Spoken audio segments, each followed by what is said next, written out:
sur les retraites, il se trouve que c'est un sujet où l'action publique a agi.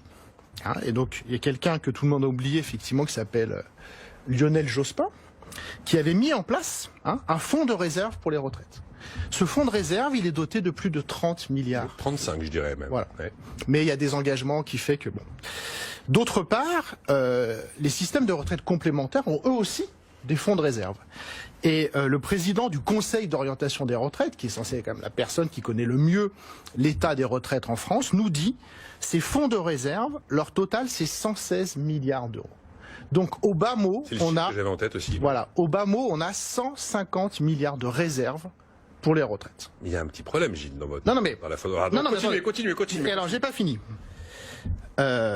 Qui se souvient de la CADES? Moi. Bah oui. 96. On suit au sujet. Création de la Caisse d'amortissement de la dette sociale financée par la CRDS, la contribution au remboursement de la dette sociale dont la durée de vie a été prolongée en théorie et ne peut plus être prolongée au-delà de 2024. 20 sur 20. Hein. Ouais. Élève dose, vous avez les félicitations du jury. Merci. Donc en 2024, effectivement, la CADES... Mais attendez, j'ai pas présenté les autres en fait. Non, mais attendez, je finis, parce que c'est quand même On incroyable. sait même pas qui est Gilles Ravaud là pour l'instant. Oui, mais c'est pas grave. Ça n'a aucune espèce d'importance.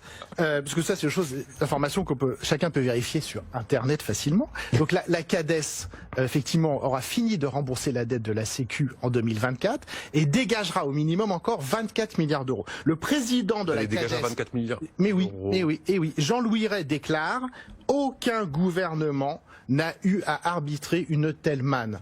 Donc ce que ça veut dire, c'est qu'en fait, et donc c'est là qui est quand même sidérant, je suis désolé de décevoir tout le monde, mais en fait il n'y a pas Les milliards de sont là. problème de Les milliards financement sont des retraites, et je pourrais continuer longtemps comme ça en expliquant qu'avec une politique d'emploi un peu moins débile, en créant des emplois et en augmentant les salaires, on finance les retraites mais hyper large. Et pourquoi ?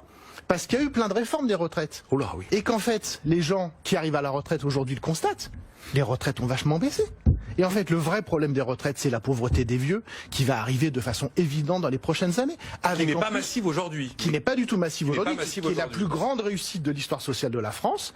Parce qu'avant, quand on était vieux, soit on avait du patrimoine, soit on était pauvre, et la grande majorité des gens étaient pauvres. Et la première réussite de notre système social, c'est qu'on a un taux de pauvreté parmi les vieux, qui est effectivement un des plus bas du monde et un des plus bas de l'histoire, évidemment.